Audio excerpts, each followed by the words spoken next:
Welcome back to Front Porch News. I am Nora.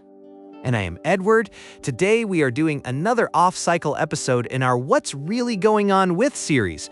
And this one comes with a little emotional glassware. Handle carefully. The question is, what is really going on when immigrants in America celebrate their own cultures loudly?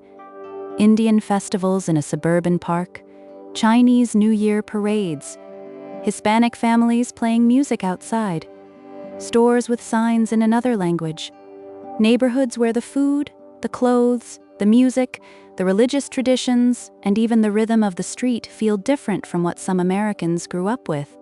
And the immediate reactions can be wildly different. One person says, "This is beautiful, this is America." Another person says, "Wait, are people coming here but refusing to become American?"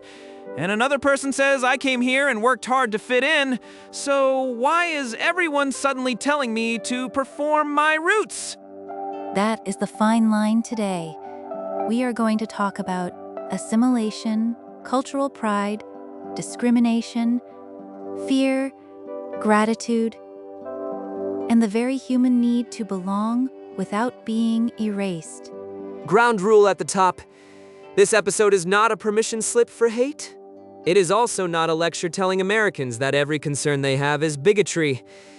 People are allowed to care about shared language, civic responsibility, public behavior, and mutual respect. Those things matter. And immigrants are allowed to care about their children, knowing where they came from, speaking to grandparents, keeping holidays, making food that smells like home, and not being treated like they are disrespecting the United States because they still have a mother tongue. So, what is assimilation? The simplest version is learning how to function in the country you live in. Speaking enough English to work, help your kids at school, understand public safety instructions, talk to neighbors, follow laws, and participate in civic life. It is knowing the basic grammar of the society around you. That kind of assimilation is not bad. It is practical. It is respectful. It is also protective. If you cannot understand your doctor, your child's teacher, a police officer during an emergency, or a letter from the government, life gets smaller and scarier. But assimilation can become a problem when people use it to mean disappearance. Change your name, drop your accent. Stop speaking your language at lunch. Do not wear that. Do not cook that. Do not gather like that. Do not be visible in a way that reminds me you came from somewhere else. That is not assimilation. That is erasure wearing a blazer. And probably uncomfortable shoes. The facts give us some grounding. The Census Bureau reported that in 2022, about 46.2 million people in the United States were foreign-born, about 13.9% of the population. The census also reported that more than half of the foreign-born population in the 2018 to 2022 data was naturalized United States citizens, and nearly 2/3 of foreign-born people aged 16 and older were employed. So the picture is not some tiny side group living outside America. Immigrants are co-workers, business owners, parents at school pickup, nurses, programmers, restaurant staff, truck drivers, professors, farm workers, neighbors, and the guy who knows exactly which aisle has the good mangoes. The language picture matters too. Census data says most Americans either speak only English at home or speak English very well. Among people who speak a language other than English at home, Spanish is by far the most common, followed by Chinese, which includes multiple dialects, and then Tagalog. Speaking another language at home is not rare. It is part of the American landscape. And there is an important distinction here. Speaking another language at home does not mean refusing English in public. It often means grandma understands Punjabi better than English, or parents want their child to speak Mandarin well enough to call relatives, or a family prays in Spanish because that is the language where the words still have roots. At the same time, Americans who worry about shared language are not inventing the concern out of thin air. A shared language helps people trust each other, It makes workplaces safer. It makes civic life easier. It helps neighbors move from suspicion to ordinary friendliness. There is a reason the phrase learn English hits differently depending on how it is said. Said with respect, it can mean, I want you to have power here. Said with contempt, it means, I do not want to hear where you came from. That is exactly it.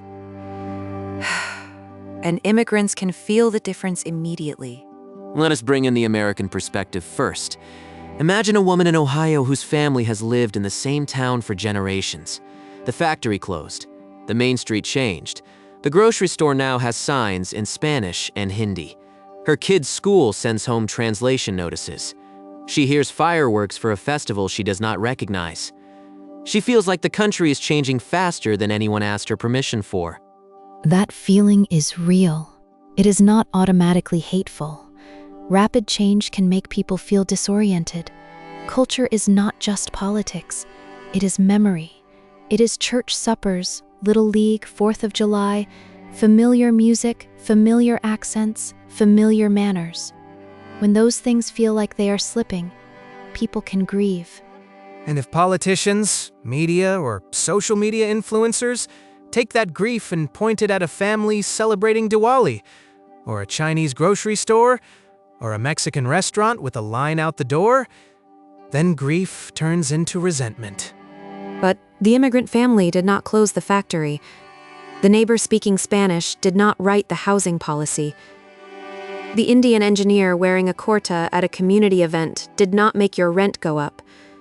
The Chinese grandmother doing Tai Chi in the park did not decide healthcare prices. Although if she did, I would attend that town hall.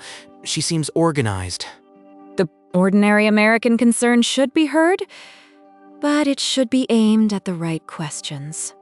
Are schools helping everyone learn English while respecting families? Are local leaders explaining change instead of pretending people are crazy for noticing it? Are public spaces shared fairly? Are laws being followed? Are newcomers learning how things work here? Are long-time residents being invited into the new story? Or just told to clap? That last one matters. Celebration works better when it is also invitation. A cultural festival that says, come eat with us, come learn, bring your kids, ask questions, feels different than a social wall where everyone else is treated like an outsider. Now the immigrant perspective. Imagine an Indian family that arrived legally after years of exams, paperwork, savings, and stress. They work in the United States, pay taxes, follow the law, worry about visas, and raise American children. Once a year, they host a loud Diwali party. Lights, sweets, music, aunties giving unsolicited career advice. It is a whole ecosystem. The anti-advice is, legally speaking, impossible to stop. That family may hear, why do you people not assimilate? And they think, what more do you want? We work here. Our kids pledge allegiance at school. We volunteer. We obey the rules. We cheer at soccer games and folding chairs like everyone else. Are we really un-American because we also light diyas and call our parents in another language? Or think about a Chinese immigrant family that runs a small business 6 days a week. Their English is imperfect, but they know their customers' orders by memory. Their child translates mail. They save for college. They celebrate Lunar New Year because it carries luck, family, ancestors, and a kind of hope that survived the move across an ocean. Or a Hispanic family. Some member citizens, some legal residents, some possibly undocumented, living under pressure that many Americans do not see. They cook outside, play music, gather with cousins, and celebrate baptisms, quinceañeras, soccer wins, graduations. Those gatherings are not a refusal of America. Often they are how people survive America.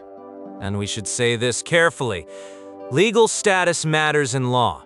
A country has the right to enforce borders and immigration rules. But a person's legal status does not decide whether they deserve basic human dignity. You can support immigration enforcement and still refuse cruelty. Those two ideas are allowed to sit at the same table. The Department of Justice and the Equal Employment Opportunity Commission both make clear that discrimination based on national origin has legal limits in workplaces. Accent discrimination is not acceptable unless the accent materially interferes with the job. English-only workplace rules need a real business reason, like safety or communication with customers, not just discomfort with another language. That is a useful moral marker, too. English matters when the job, the safety, or the shared task requires it. English, only because someone is annoyed at hearing Spanish during lunch, is not civic unity. That is just control with a vocabulary list. Now let us talk about the immigrant who has not assimilated much, or has only semi-assimilated. This person may live mostly inside their ethnic community. They shop at familiar stores, worship with familiar people, watch media from back home, and speak English only when they must. There are reasons for that. Age, trauma, long work hours, fear, lack of classes, being mocked when they try, living in a neighborhood where they can function without English, or simply exhaustion. Learning a language as an adult after a 10-hour shift is not exactly a Duolingo commercial. But here's the honest part for immigrants listening. Staying completely inside your own community can cost you. It can make you easier to exploit. It can make your children carry too much adult responsibility. It can make neighbors misunderstand you. It can limit work, safety, friendships, and confidence. Assimilation, in the healthy sense, is not betrayal. It is gaining tools. Learn English not because your old language is shameful, but because English gives you reach here. Learn local customs not because your customs are inferior, but because shared manners lower friction. Understand American holidays, school systems, tipping, small talk, workplace norms, and local rules because those are the road signs. And small talk is its own immigrant exam. How are you? Usually does not mean they want your full medical history. Tragic but true. America asks the question and then panics if you answer. Semi-assimilation is often the bridge. You keep the food, language, faith, family obligations, music, and holidays. But you also vote if you are eligible, show up to parent-teacher conferences, learn what the neighbors care about, understand civic norms, and teach your children that being American is not a costume they put on outside the house. Then there is the person who fully assimilated or feels like they did. Maybe they changed their name to make it easier, stopped speaking their language, avoided ethnic gatherings, learned to laugh at jokes about their own people before anyone else could use them as a weapon. Sometimes, that was survival. People did what they had to do. Earlier generations of immigrants often faced brutal pressure to become acceptable. Many lost languages and traditions because blending in felt safer than standing out. And some people are happy with that choice. They feel American in a simple, uncomplicated way. That is valid too. Nobody should be forced to perform heritage like it is a subscription service. But there can also be grief. A child who cannot speak to a grandparent, a family recipe no one wrote down, a name mispronounced for so long that the original sound feels embarrassing, a holiday remembered only as something parents used to do. Assimilation should add rooms to the house, not burn down the old one.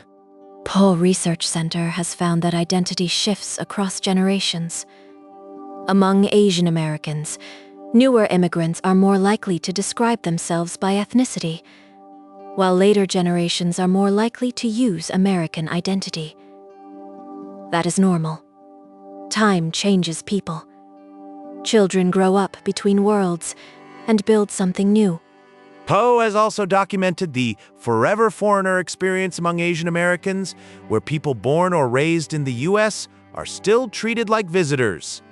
That matters because no amount of assimilation works if the receiving society keeps moving the finish line. Imagine doing everything people told you to do. You speak English. You become a citizen. You follow the rules. Your kid says, "Ope, sorry," in the grocery aisle like a Midwesterner with full certification.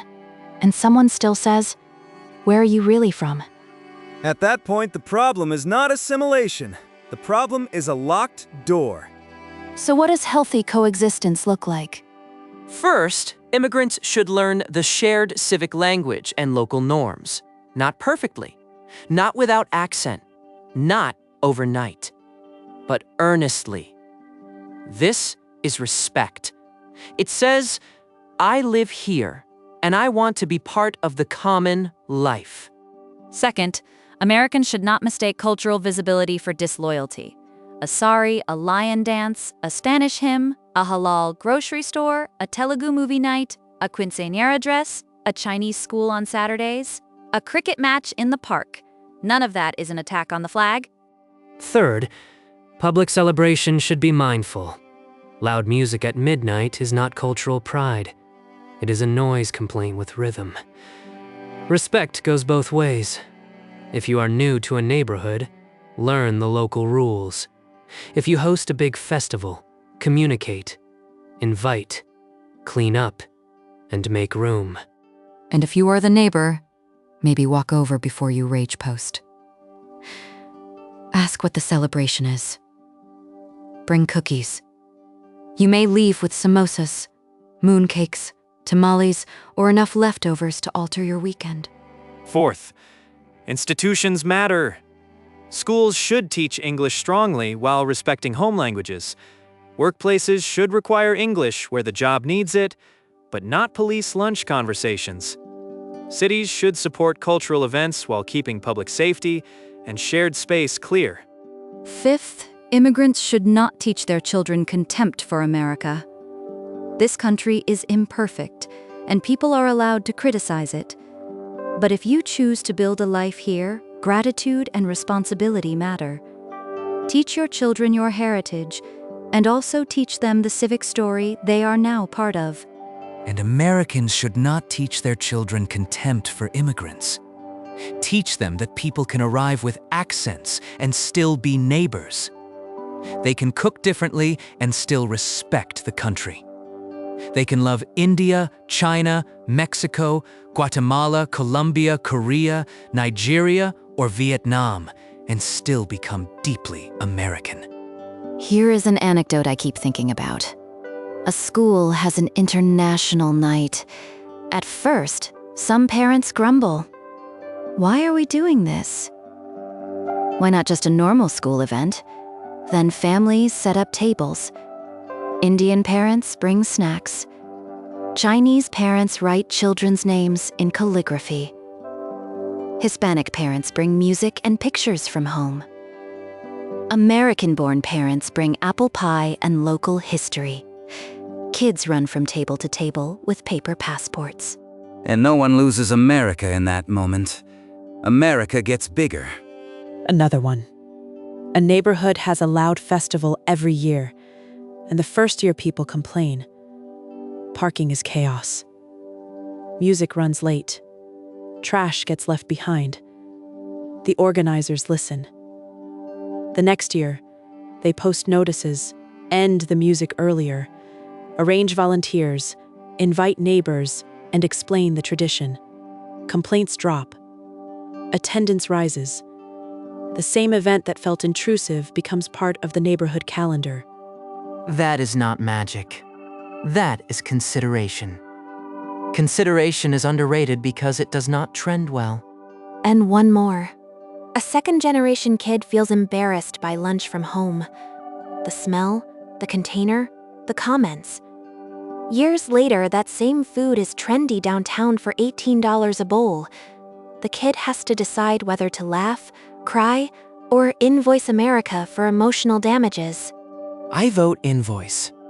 But the deeper point is that shame can become pride, when the surrounding culture stops treating difference as a defect. And pride can become generosity when immigrants stop treating everyone outside the culture as incapable of understanding. The best version of America has never been sameness. It has been a demanding kind of pluralism. You bring something. You learn something. You give something. You follow the rules. You make room. You do not ask everyone else to disappear. And you do not refuse the shared life of the country that received you.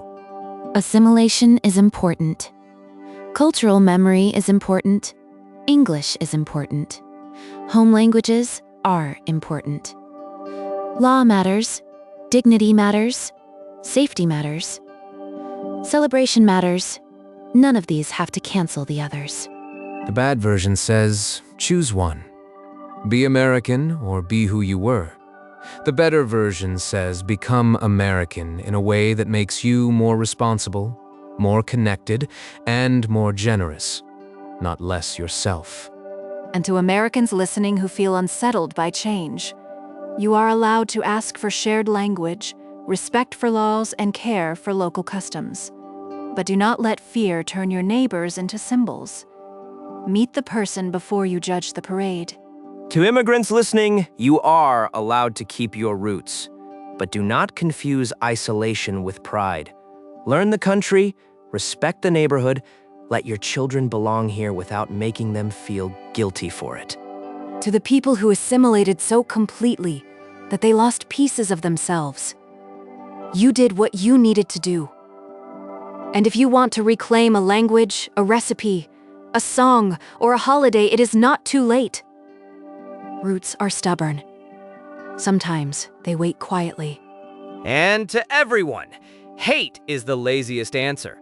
It explains nothing, fixes nothing, and makes ordinary life meaner than it needs to be.